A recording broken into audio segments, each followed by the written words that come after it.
Hello, everybody. How you doing today? It's a new day. It's a fresh day. I hope you're up, shaking and baking. I always say that all my guests are stellar guests, and this this is no exception. If I tell you the the marketing I did to have this man here, I'm sure himself will say that this guy's a salesman. Uh, I have a great man in the building, man. I've got Mr. Abdul Kohi Hamed. Did I get your name right? yeah, Qawiyy, I meant. Kowi, Mr. Abdul Kowi Hamed. Welcome to the Paul 4 podcast. How you doing, man? I'm fine. Your I'm great story spirit. and your life is like a movie. Yeah, Like, for trust me, it is like a film. It's like a movie, So, and I know that a lot of people will learn a lot. You're an international businessman, you're a serial entrepreneur, and a very strong bias for sales, marketing, and psychology. Um, you live in Dubai at the moment. That's where your HQ is. And if you follow this guy on Instagram, you'll be inspired from the Ferraris to all the big cars in the world to jet ski. And he's still in his 20s. The guy is living his best life. Trust me. And I like the message he puts out every time is that look, it's not rocket science. You can also do it. It's very, very possible. So, Abdul, welcome to the Paul Fo podcast. How are you doing today, bro? How are you doing today? I'm fine. I'm in great spirits. It's the beginning of the Q4, so I'm just like focused on making it a better one. Um, so yeah, like Fantastic. it's dope. Fantastic. First of all, my condolences. You just lost your mom. And then from researching, you know that you had a very close relationship with your mother. May her gentle soul rest in perfect peace. And Sorry about that. Yeah, sorry about so, that. Yeah, so, all right, yeah. great. All right, so the first question I want to ask you is because a lot of people, I asked my community, what kind of question should I ask you? And everybody was throwing all kinds of questions. What is the difference between sales and marketing? And which one should one focus on first? Okay, so marketing is everything done to create awareness or generate traction for the service or products that you sell.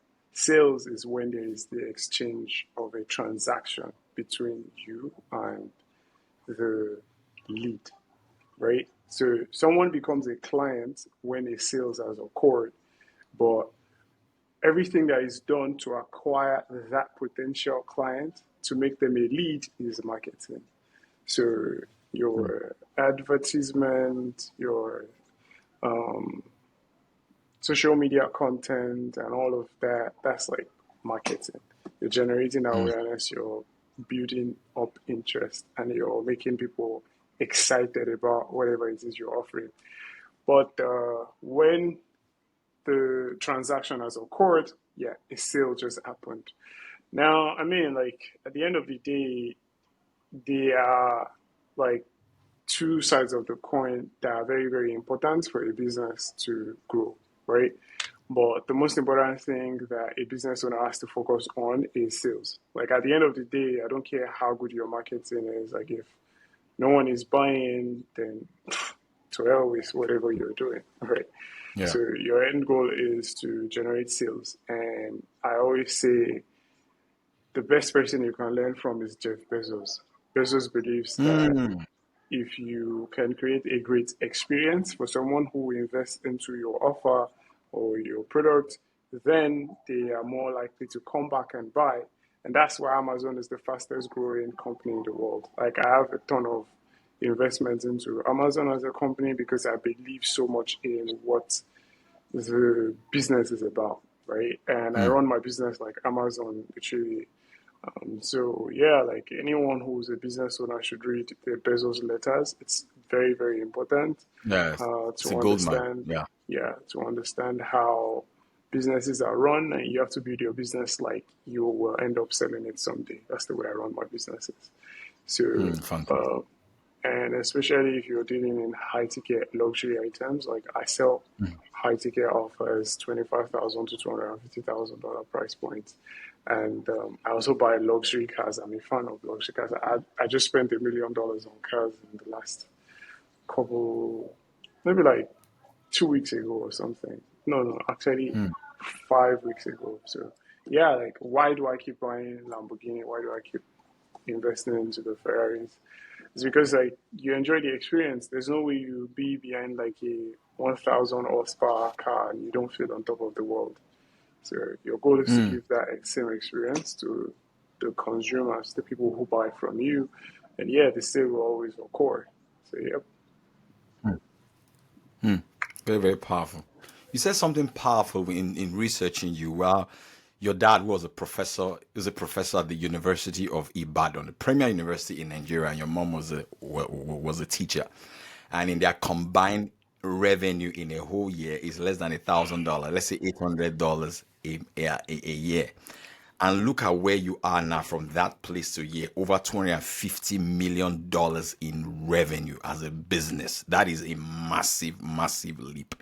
And I know that knowledge has played a huge role in bringing you to where you are. There's a story you said that was so beautiful when your dad will give you a book to read, and then if you read the book, you get lacasera and you get a scotch egg. For those of you who are not Nigerians, you don't understand the beauty of lacasera.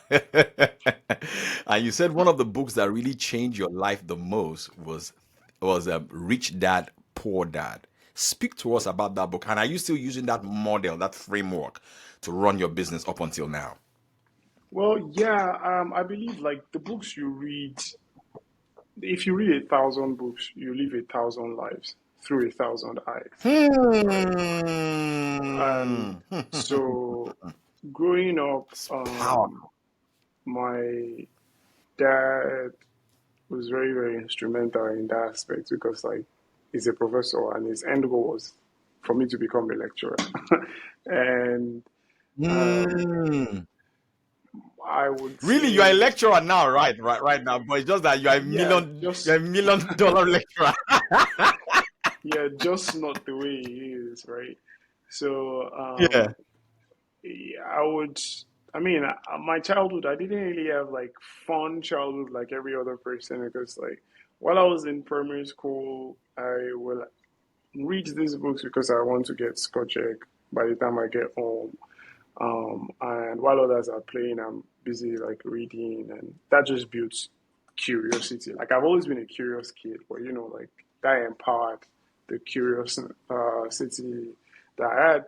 And my dad always said something that readers are leaders, right? So I remember Mm. that by junior class three, I had read the entire syllabus for SS1 to SS3, like the entire, Whoa. um, yeah, like I read Women of O as of JS2, and it was the same book that we were using for senior class two in literature. So I always cleared prizes. I've always been that, like bright kid in school because I now had this huge appetite for reading, and like so when I'm bored, I do even get bored because like whenever I'm less occupied, I just find something to fill that area, which is most likely reading. If I travel to any country, if I don't buy anything, I would buy books. Like I actually have a book library.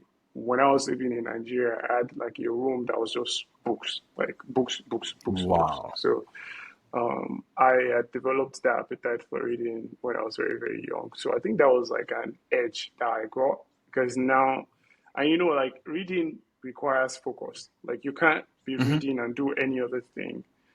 Hmm. And I can read for like hours nonstop at a stretch. And it just became like, okay, cool. This is one thing I can do. Like if every other person is doing several things at once, my dad hated me because I couldn't multitask because like if you Mm. give me five things to do, I will only do one, but I'll do that one excellently. But my younger sister was Mm. like the exact opposite, right? My sister can do multiple things at once. So she became like that, favorite. I was just like the rebel of the family. And so Mm. when I read Rich Dad Poor Dad, I was like, huh, okay. So my dad is smart, but he's poor. Like he's Mm. not rich, right? My family, there's no one that is ultra successful in my family. So it was like, okay, I can grasp this now. Robert Kiyosaki was learning from someone who was wealthy, but he Hmm. wasn't like the smartest of them all. And it was then I Yeah. learned that smart people end up broke because they overthink a lot of things, right? You are always Mm. trying to like come up with different scenarios of what can happen, what can happen, what can happen. For me, I was just like, fuck no, like I don't need to think what can happen. I'm just coming up with excuses not to do anything, and so I wouldn't get anywhere. So how about I just Mm. try? I mean, I've been poor, I've been broke, like so. What's the worst that can happen is I'm already used to what's the worst thing that can happen. But what's the best thing that can happen? Like, how can my life change if I, just go all in, laser focus on my ambition and my dreams? So I always made videos then, like what would your life look like 20 years from now? What would your life look like 10 years from now if you Mm. focus? And I always wrote it down. Like I would write down what Mm. I want to accomplish and I'll go act on it. So I was a rebel. Like honestly, I still feel like disobeying my dad was the best thing that has ever happened to me. Because like Mm.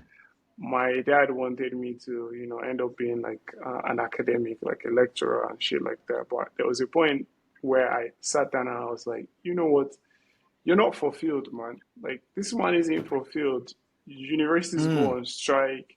You don't get paid, and honestly, like I feel the biggest thing anyone can do for themselves is to get financial freedom. Like once your Mm. choices are not tied to anyone, no one has to make any Mm. decision for you, then you can do whatever the fuck you want. Like I feel like I have Mm. fuck you money right now. But it all Mm. started from me just saying, you know what, I don't want my decisions to be tied to anybody. Like I don't want my life to be Mm. controlled by anybody. And my parents divorced when I Mm. was 8 years old, so I had seen what a lack of finances could cost to someone. Like my mom was struggling 247 selling okrika and all of Mm. that. And I was just like, I want to take care of this woman. So I tell people that I got into business not because I wanted to make a shit ton of money, but out of survival. But the Come thing on, brother. is, when Mm. you don't know how to get complacent, like I don't know how to get complacent. Someone will see it and be like, bro, you made hundreds of millions. Why are you still going for more? But the truth is, I've seen what's possible. Like a friend of mine, Stephen Lau, made $10 million within 30 days, and I'm like, what the fuck? Like, bro, how are you able to do this? And then I understand, like, the conversations you have, the people you talk to, really rub off on you, right? Like, A lot. if someone thinks you can't make $1,000 in a month, and then you find out someone made $1 million in a day, you're like, bro, yeah, like this is just an excuse Mm. I've been making all this while, right? So Mm. I Mm. started operating based off of the fact that if you keep investing into yourself, it's the biggest payoff ever. And I remember I read something from Tom Billio when I was like 14. I've always read, like, that's Mm. something I'm proud of. Have you been listening to Um, Tom Bilyeu of the yeah, Impact Theory? yeah, Oh yeah. my goodness, man. Lewis This Howes, guy is a real G, man. I was listening, Liz Brown, uh, Monroe. Like I've been listening to all of these guys. I used to download their videos back then, and I say it like information is like IPO for the mind or Mm. jig for the mind. Like it washes your mind, and for me, I always knew I was going to be a billionaire. I mean, in Naira, I'm a billionaire, but like I've always knew that I was going to be ultra successful. It was just a matter of time catching up with it, right? Come on, man. And so, yeah, I feel like some books are there to serve as the stepping stone for you. But there are some books that transform your life. I feel like Yeah. Yeah. the most impactful book I've read ever now has to be The Millionaire Mountain Lane. Is You. No, The Mountain Is You. See, most people don't understand that they are the reason why they are unsuccessful. And it's because like when you come from a state of survival, you have to fight yourself first before you can fight the world. Like if you can That's right. conquer yourself, you can conquer the world. And then the Conquer the next world. book will be The Courage to be Disliked. Like I don't give a fuck what anyone thinks about me. Like, I didn't even care Hmm. what my dad thought about me. So how much more external validation? I've always been irrationally confident, right? I Ah, feel like I've can you toned say it that word down. again? I love the word. Irrationally confident. Ah, hey, I knew this episode would be fire. Ah, um, I feel like I've toned it down now, but the young me was a raging bull. I just was like, yeah, nothing, I'm unstoppable, you know. And that kind of pisses people off. But because I never cared to be liked, right? Um, yeah. that's also something that's created this controversial figure that people see me as because they're like, Hmm. damn, he really doesn't give a fuck. And the truth is, I really don't care. Like, the only person in Hmm. the world who I care about how she feels about me is dead now. Like, it's my mom. My mom, Hmm. if my mom says, hey, you know, I think you should do it this way, I'll be like, okay, mommy. Like, that's it. Like, and she told me she was proud of me. Like, so I don't care whatever award anyone wants to give me. Like, nothing can Hmm. beat that. I changed that woman's life, right? Like, 10 years, the last 10 years of her life was the best years of her life, right? And I did Hmm. that. So, yeah, like, and back to what you said, like, yeah, I've always followed Robert Kiyosaki's teachings. There are some things that now I'm wealthy, I don't really align with, but I really do respect the guy. And I've always loved real estate. So the first million I made, I bought properties before I even bought my car. Like it's crazy that I bought the car, then Smart after move. just Smart yeah, move. I wanted to buy a car, but yeah, I've landed properties. I have properties in my name in Nigeria, in Dubai, and yeah, like the end goal is retire in my 30s and enjoy with my wife and kids, you know, like so. But It's yeah, like beautiful, man. that's really been it. But my mom has really been the biggest pillar of support, like emotional support. That woman went all out for me because, like, when I was saying, oh, you know, I want to learn shoemaking, I want to learn fashion design, she would be like, yeah, go for it. And so Hmm. I just knew that doing all of these things was a means to an end for me. I didn't see myself as a cobbler for life. It was just like, I'm going to do Yeah. this. I have a big foot. I wear Yeah. size 47. I barely find my shoe size. So it was like, So okay, you have cool. to. I'm going to make my shoes for myself. I'm going to make my clothes for myself.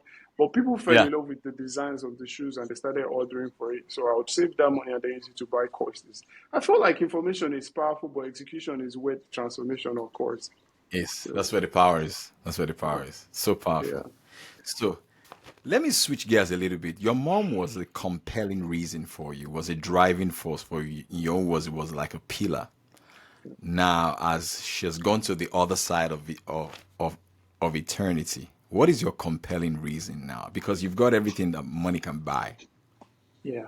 Um, there has always been two why, like the two biggest whys for me right from time. My mom, yeah, but also the life I want to give to my unborn kids. Every girl I've dated knows this. Like every person that cares to listen amongst my friends also knows that I'm driven by the life I want to provide for my kids and you know my wife, like the family that comes from me. Because I come from a dysfunctional family, like a very fucked up family. My parents divorced when I was 8 years old. I saw all the drama that played. I mean, like even leading on to my mom's death, which is something I'll still touch on later, like when I feel like everything has calmed down. But like Mm. people obsess about making money, but they forget the biggest life changing decision that you can make is the choice of partner. right? Mm. And if you make the wrong decision, I mean, you can make all the money in the world, but if you make the wrong decision when it comes to like your partner, you're fucked for life. Yeah. So um, I am driven by knowing that I want to be a great dad. Like, I really want to be a great dad to my kids, be the best friends for my kids, be an amazing husband. I've done a lot of hypnotherapy because I know I have trauma, and that always comes out in one way or the other if you don't handle it the right way. So Yeah. my big why right now is just, yeah, what would my life in my 30s look like? I've set a plan since I was 15. I'm following it till I'll be 35. I've always known what that looks like, what each year looks like for me, what each month looks like for me. Um, I always think in decades. I don't think in um, weekends or in a year or two. Nah, like I've always thought in decades, like, okay, what will this decade look like for me? So, yeah, of course, my mom is not here to enjoy it, but of course, I'm going to create a family that will still enjoy it or what Mm. I work for. And I used to say that money is only such a big reason until you have more money than you can spend. Mm. Like when you have, yeah, like I've never really been driven by money, money, money. Of course, I want to make money. Of course, like I want to buy the good things of life. Of course, I want to drive the best cars possible. But yeah, outside of money, like money doesn't really make me who I am. I make money what it is. Like money just Mm.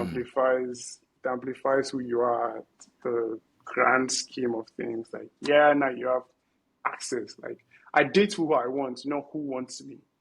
So Mm. it's a huge difference. And I'm not dating who's available. I date who I want. I travel to countries that I want to travel to when I want. Like I have ultra control over every aspect of my life right now. Like I'm in the best shape of my life possible. I have a personal trainer, and it's just like money is a means to an end for me. It's like, okay, cool. When it's no longer when you're no longer making decisions out of survival, you can think clearly.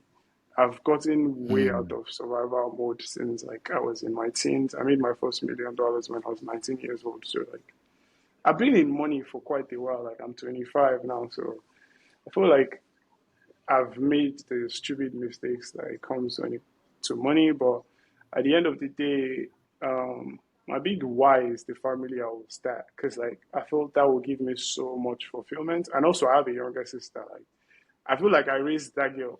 Like even though we're just like two 2.5 years, 2 years, 6 months apart, I played the role of her dad in her life. Like so, Beautiful. yeah, like Beautiful. that's something. I'm young, but I feel like I'm an old man in a young body. Mm. Like an old soul, right? Yeah, so um, I can't wait to see what my 30s looks like because like now I have a glimpse, but you really can't predict everything down to like the minute details. So I just can focus on what I can control and leave the rest to luck, chance, and Yeah. risk. So, yeah. Fantastic. This is so beautiful. Speaking about control, from your conversation now, I just realized that you love to be in control. You go to a country you want to go to. You date who you want to date, not who is available. All right. How do you control the conversation on the sales call or way in front of the client? What steps can somebody take to increase their percentage of conversion from a Well, lead to a paid client?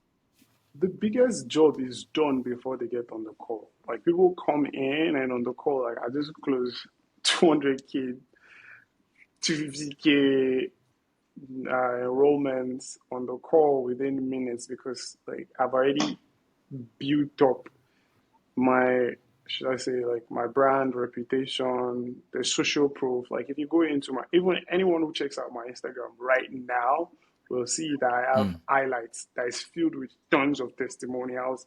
In my reels, there are tons of testimonials from people that have worked from me, that have learned stuff from me. And these are like big names in the industry. Ty Lopez, someone attended Ty Lopez's mastermind and it's like, yeah, Ty Lopez mentioned me. And I'm like, of course he mentions me. I've done stuff with Ty Lopez as far back as 2019. So like, yeah, like I know my shit. So the thing is, I feel at the end of the day, it all boils down to social proof, your offer, the experience people go through, and also the perception people have of you. Like you can't uh you can't outgrow what people will think of you. Like Hmm. if people don't see you as someone that they will fly across continents to come meet, why should they pay you thousands of dollars to get on a call with you? Like you just have to like juxtapose it. Like okay, cool. I charge right now $15,000 for an hour of my time if it is just like introductory sessions, but if it is Hmm. like intense consult sessions, it's $25,000 that someone has to pay. Now, you can either pay $25,000 for an hour of my time or fly to Dubai and we have like a day session and you pay 50K, but you know that that day session that you do, it's much more intensive and we also have fun. Like we aside that, like the rest of the week or whatever, you can hang out and all of that. Now, how do I go from getting paid $50 for the first time when I did stuff online to becoming someone that people pay $50,000 for a day with? It's all based on one, how people view me. I don't think I make myself, I don't belittle myself. I'm very, very like vocal about Very what deliberate I and can do. intentional. Yeah, like Hmm. I obviously make people see that shit, I know what I'm doing. Like I have a lot of testimonials, I have a lot of social proof, and I'm always sharing every part of my journey. And there's this book that really resonated with me that was like, damn, this is actually what I wish I was doing initially, right? Because like the first 5 years of my business journey, I wasn't out there. Like I wasn't sharing, the process and everything.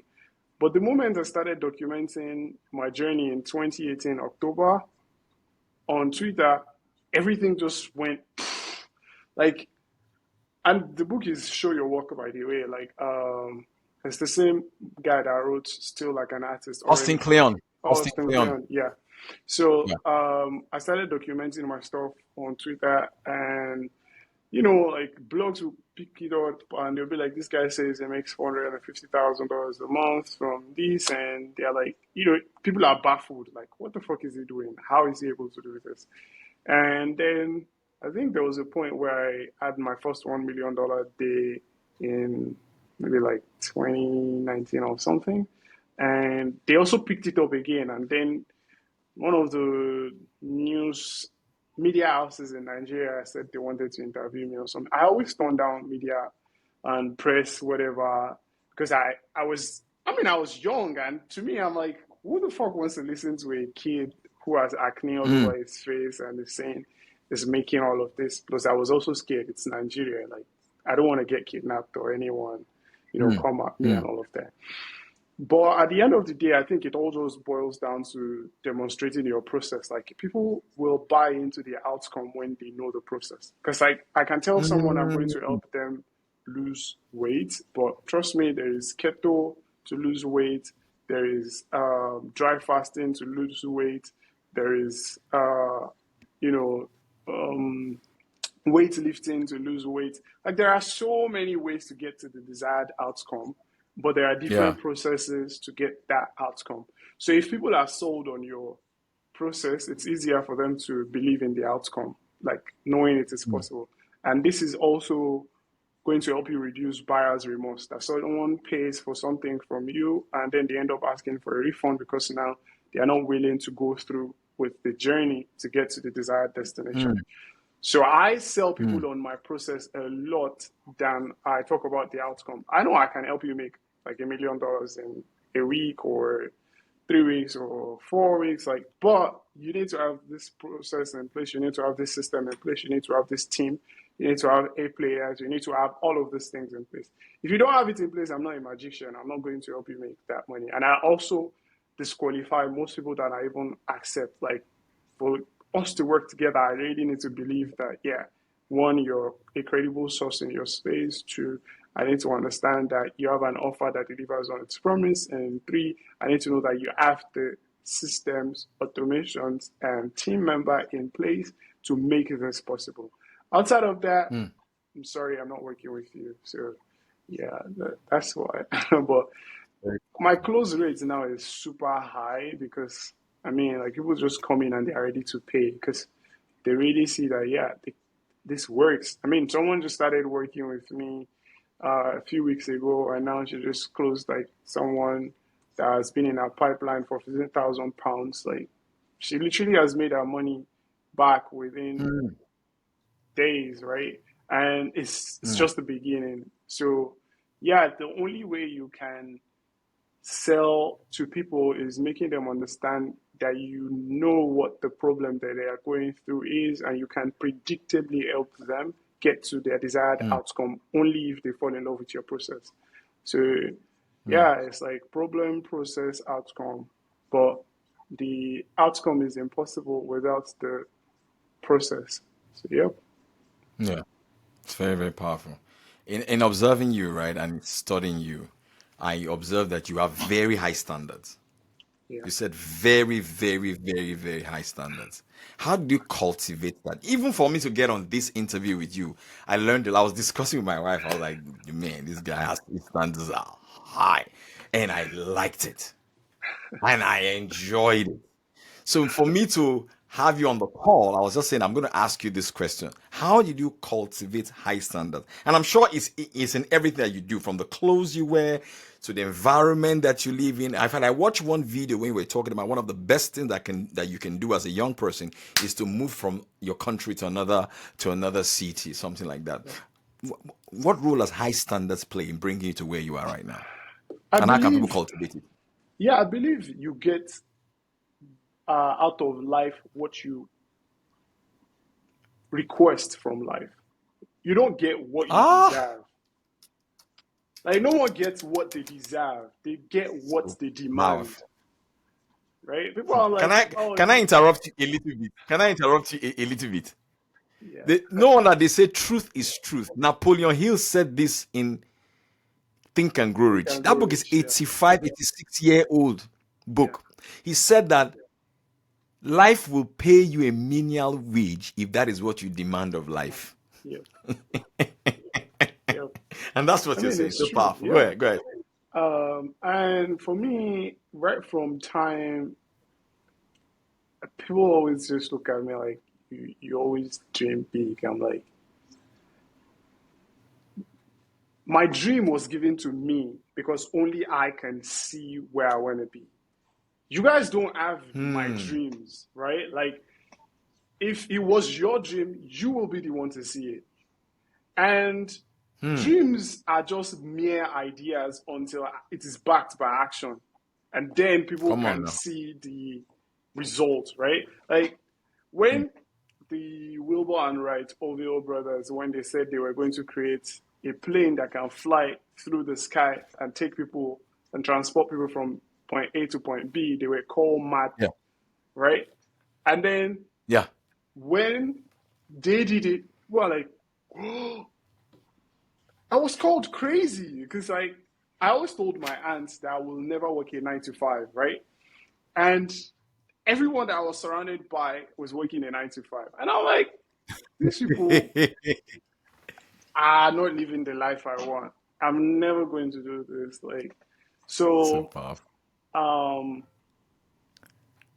the closest I came to working a 9 to 5 was when I was done with JAMB, and one of my mom's friends rather, she owns a school, and she has like nursery and kindergarten too in that school, and she's like, you have Mhm. siblings, can you teach kids? I'm like, I guess I can, and I went there that day, and it was the same day I resigned because when the kids say uncle out, we all of them run to the toilet. And I was like, bro, I can't handle this. Like, you guys are frustrating my life. So I got up that day and I prostrated to my mom. I'm like, damn, you raised 2 kids. You try. I don't think I can handle this. So that Hmm. was the closest it came to. a 9 to 5. And then I just told myself that, you know what, if you really believe in yourself, you don't need to seek validation from anyone else. People don't Mm. support your dreams when it is just dreams. People come on board Mm. when you've proved that, yeah, you are a mad person, but you are making a difference. Because that's what I call mad. Mm. Like, if you call me mad, I'm like, yeah, of course, I'm making a difference. You need to Mm. be obsessed. I'm very, very obsessed. And I know that, yeah, I mean, the first time I asked someone to pay me um, $10,000 for an hour of my time, I was just like, of course, if I look at it from the grand scheme of things, this person is coming to me, they sell a $5,000 offer, and with the strategy that they will learn on the call, they can make $500,000. Am I too greedy to ask for them to pay me $10,000? It's more about the value, not the time that is being spent. So I'm like, you know what? Mm.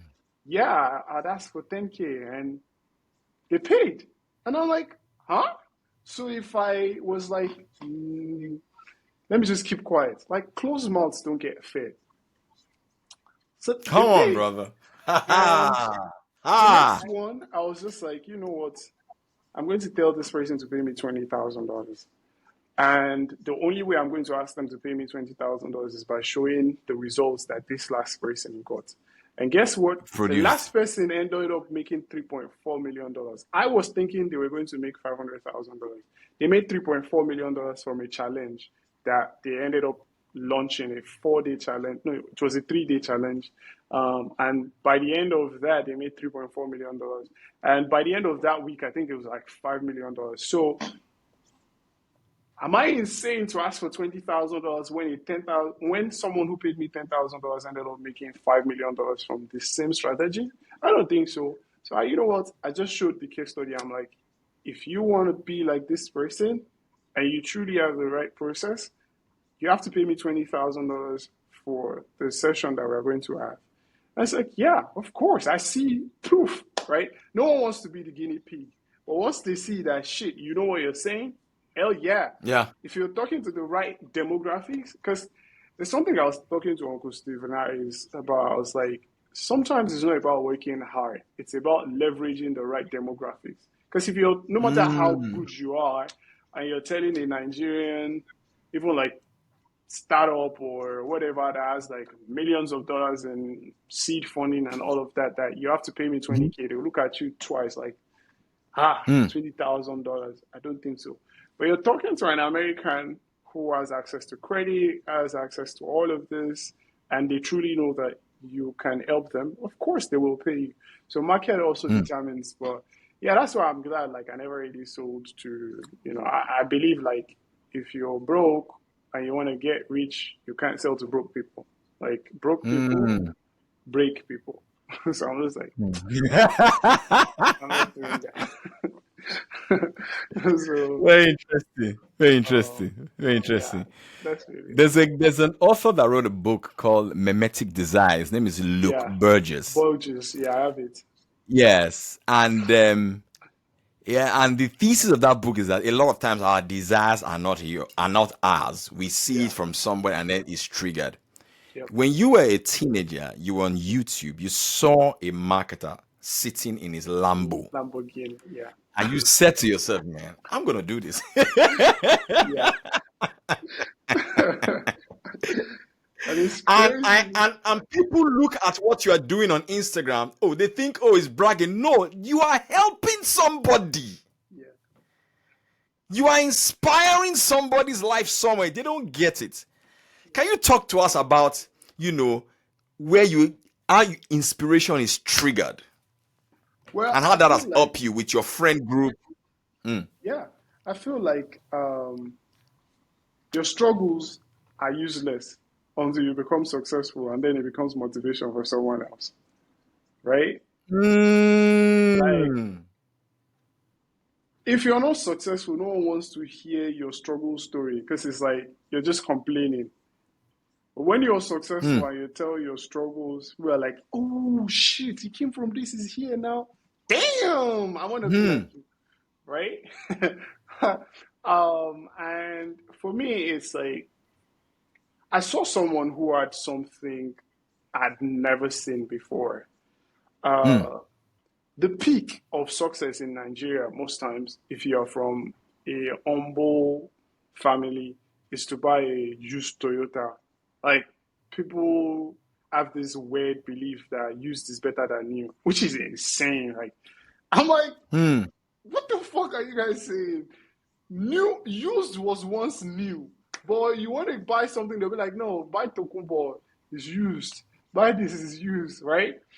And so I remember vividly when I saw that guy, he had two things.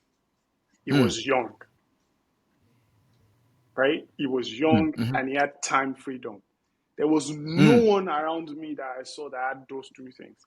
Everyone that I mm, had always known that even has some semblance of success were always doing it when they are old.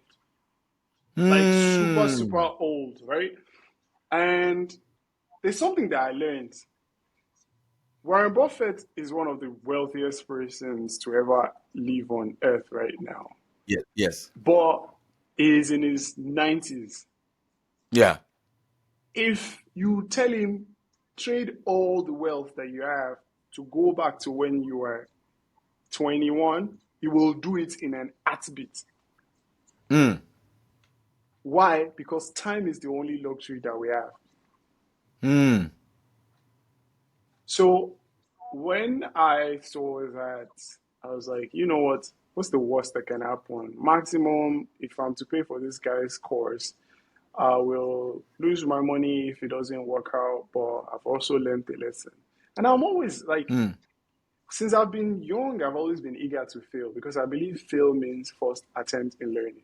Because, like, you never do two Mm. things. Yeah, you never do two things wrong the same way. Like, you can make a mistake this time around, Mm. but the next time, if you make a mistake, you at least have learned from your past mistakes, right?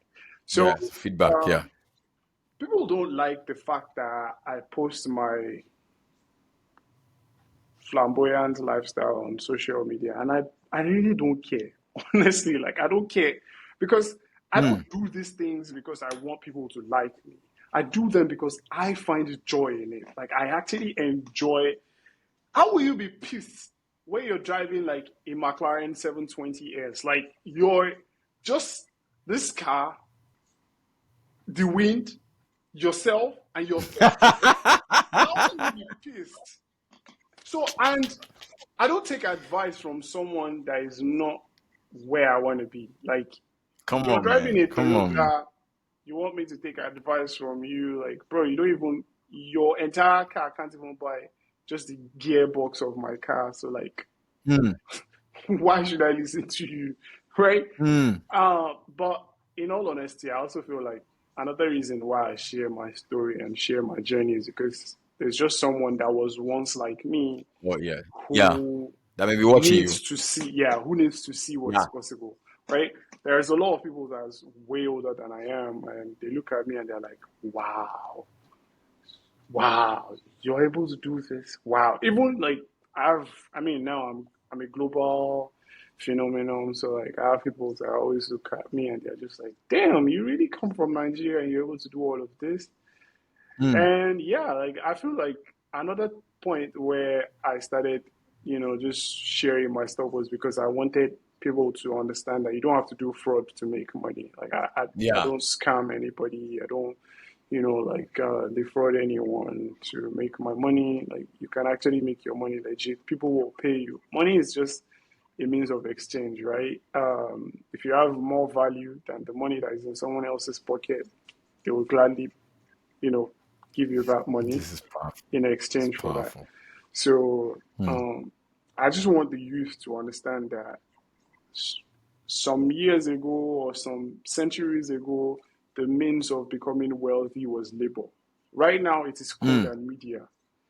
If you have Yes. access to like the media has made millions of people wealthy. Like look at Yeah. Kabiling, just by posting on TikTok, he became like who he is today.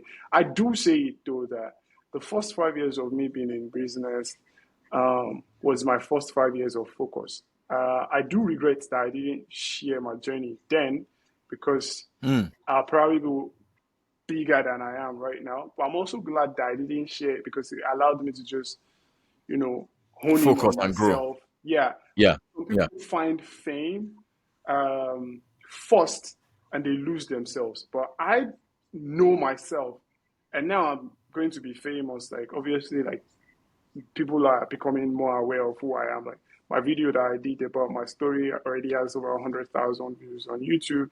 So Yeah. gradually, people are beginning to take notes of me because I'm putting myself out there more. If it was like 2013, 2014 that you asked me for this podcast, I wouldn't do it. Like, there were so Mm. many opportunities, Forbes sending me stuff to feature. I'm like, nah, I sold my company. Um, there was supposed to be like press releases and everything. I'm like, nah. The thing with me is I Mm. believe like everything comes in its due time. And I'm not in a Mm-hmm. rush, right? Like, I'm not in a rush for anything. I'm maturing more now. The 20-year-old Abdul Qawiyy is not the 25-year-old Abdul Qawiyy. The 25-year-old Abdul Qawiyy won't be the 30-year-old Abdul Qawiyy. So, like, my life is in Mm-hmm. phases, and so I'm learning to know myself more. I'm also becoming much more discerning of people's intentions. Mm. So, like, and I'm learning to say no more. Like, you remember in the beginning, I was like, nah, I don't think I want to do it. Yeah.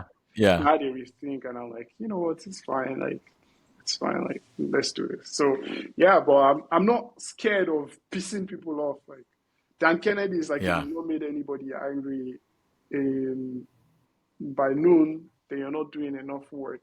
I So, like that. I like that. yeah, I like that. Speaking of Dan Kennedy, and I want to connect this to a question now. You yeah, are an autodidactic person. You learned how to speak Spanish, yeah, Germany. You speak a couple of Nigerian language, and you learned that by yourself. You yeah, learn copywriting, you learn sales, you learn marketing. yeah. How do you specifically learn? What's your immersion? What's your self immersion process? Okay, If you say, okay, I I want to learn speak, marketing today, how do you go about it specifically? yeah, I speak 9 languages. Je parle français, tu hablas español, sprechen Deutsch. And you're learning Mandarin. I don't know where you are now Yeah, in the Mandarin now, yeah, I because you speak, got some Chinese people for your products yeah, and all that. Yeah. yeah. Um, I feel learning, one has to master learning. You have to learn how to learn because, like, the way we are taught in school is different from the way the world operates. Like, school Yeah. gives you answers and then provides you questions. Life gives you Hmm. questions, and it is when you answer those questions that you then get the answers. You don't get answers before Hmm. questions, right? Um, I mean, I dated a Russian girl. That's why I decided to learn Russian. Like, Oh, that was lovely. why I decided to learn Russian. Like, okay, I want to be able to like speak to this girl and stuff. But so I don't really watch TV, but I sometimes check Netflix for shows and all of that. So when I'm learning a language, I will watch the movie or series, whatever it is, in the language without subtitle because language is 95% non-verbal and 5% verbal, right? So I'm trying to pick, and because, Wow. yeah, I'm a master of psychology, so I'm trying to pick up body cues. There's a book called What Everybody Says by Joe Navarro. He's a good friend of mine. He's a former FBI agent, and he studies human body language, human body psychology. Yeah. And Yeah. so I try to pick up cues of, oh, this is how they, um, lift their lip while they are talking. This is how they, act while they are talking. How to pick up on little cues. And then I watch Mm. it with the, subtitle. And then I watch it the third time without the subtitle and try to grasp what they're saying and pronounce it the same way. So I'm not the kind of person you really enjoy watching a movie with, especially if it's a movie I'm Mm. interested in, because like I'm doing constant breakdowns of why this is how they are doing. Like also when I remember when I went to watch Black Panther, I was studying Mm. how they are using sounds to evoke emotions in us. which is like Mm. the regular person is just like, yeah, I'm here to watch Black Panther. But I'm like, people don't understand that marketing is universal. If they can sell out a movie within like days of its release, there's something that they've done that does Yeah. goes to a From whole, the right? thriller to everything. Yeah. Exactly. So I am always doing that. I mean, I think one of my highest performing videos on YouTube was one where I did like a trailer to The Day in My Life of a Millionaire that I did, and it got people Mm. so hyped about, oh shit, I want to see what his life looks like, and then they went to watch it. The second one that we did now, which is recent, which is A Day in My Life, where someone flew in from Ireland to see me, and I hung out with a few friends, played golf. We didn't do a trailer. And it was intentional. I just wanted to see what will be the difference between one that we create hype Mm. for and one that we don't. And it didn't It's perform like well. A/B I'm like, testing. yeah. And I'm like, huh, now I see. So the same way whenever I'm learning, I I'm very, very experimental. Like I will learn and see, okay, how fast can I go through this thing and how fast can I fail at it? So Yeah. most people are scared of coming off as speaking rubbish. Well, you have to speak rubbish for you to speak fluently, right? Like Mm. my German isn't as fluent anymore because when I was learning German, I was good at it. I was at the B2 level, but then I didn't have anyone to speak to consistently, so I just lost the fluency. But if you speak German, I Mm. understand what you're saying, right?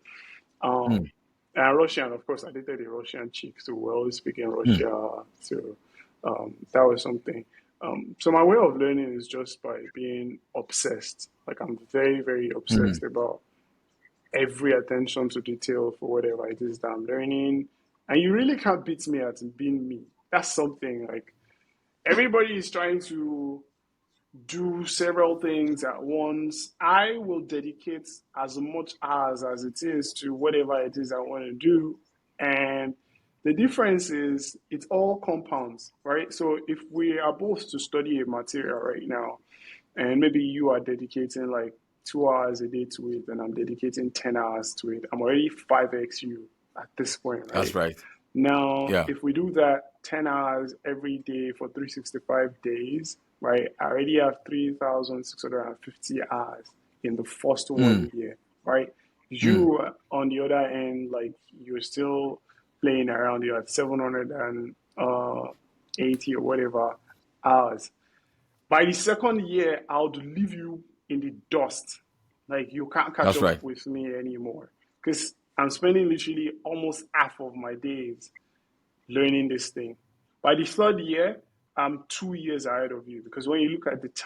time that I've committed to it, and that's how you're able to create explosive performances, and other people are just trying to play catch up with you.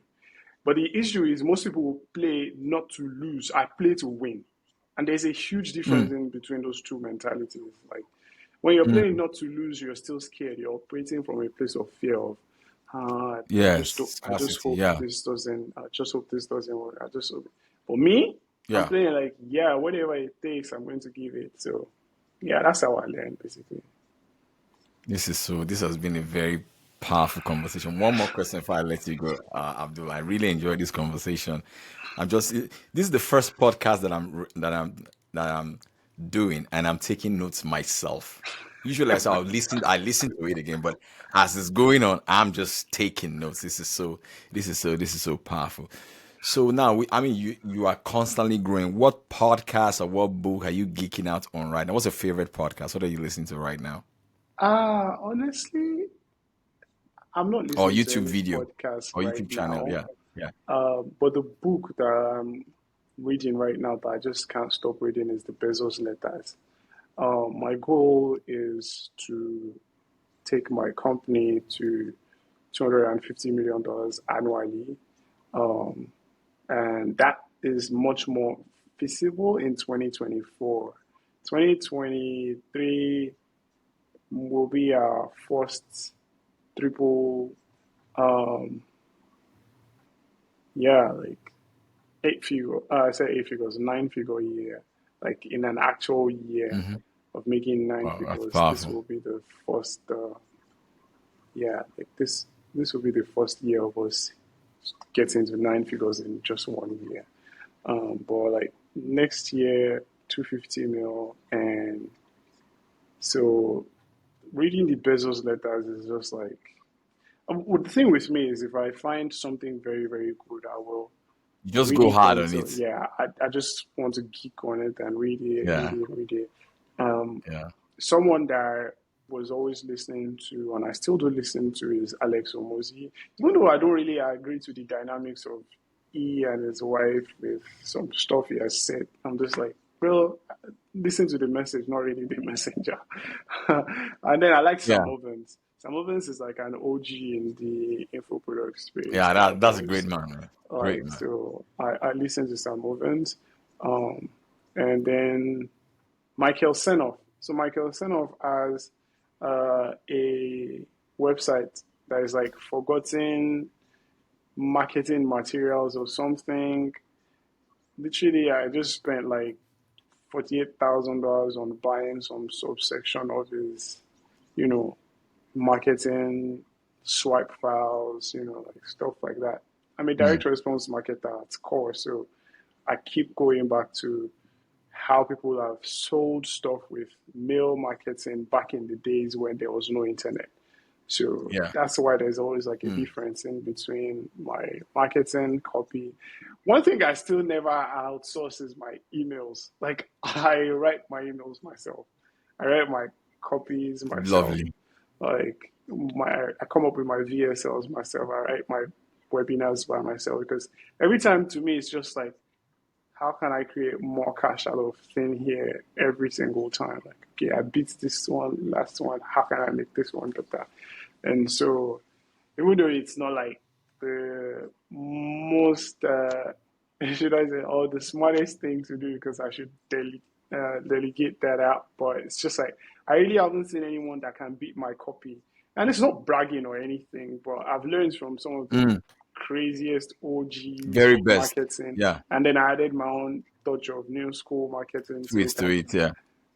I mean, I've worked with the biggest names in the internet marketing space, being their secret weapon. And yeah, like I've not really seen anyone that has beaten my control yet.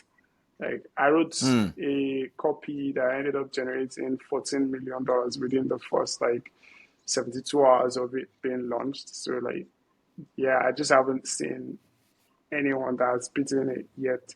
I mean, I'm always testing against different people, but still, like, just haven't seen that. So, I love psychology a lot. So, I'm reading this book by an ex-CIA agent. It is called Redacted Secrets. I don't think you can really find it online or anything.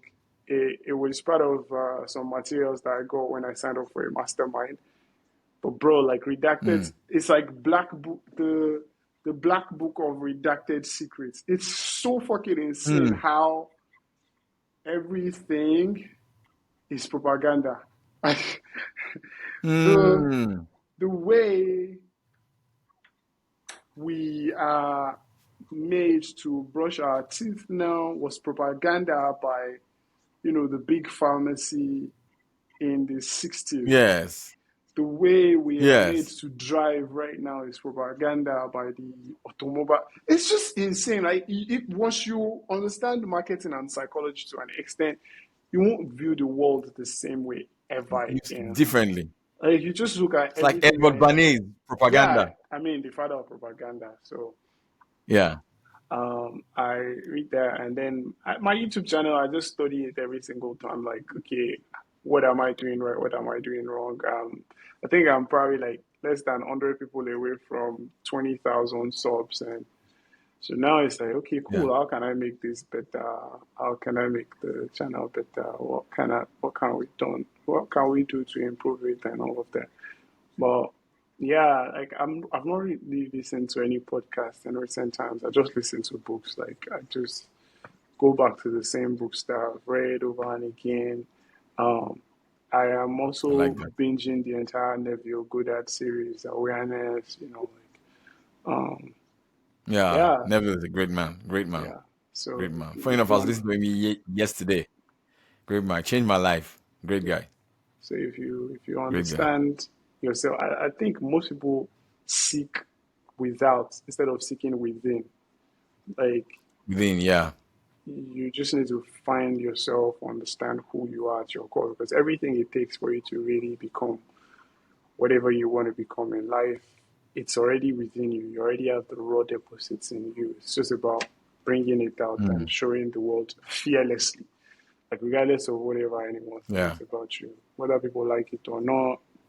No one cares, man. Like just do you, the world will adjust. So yeah.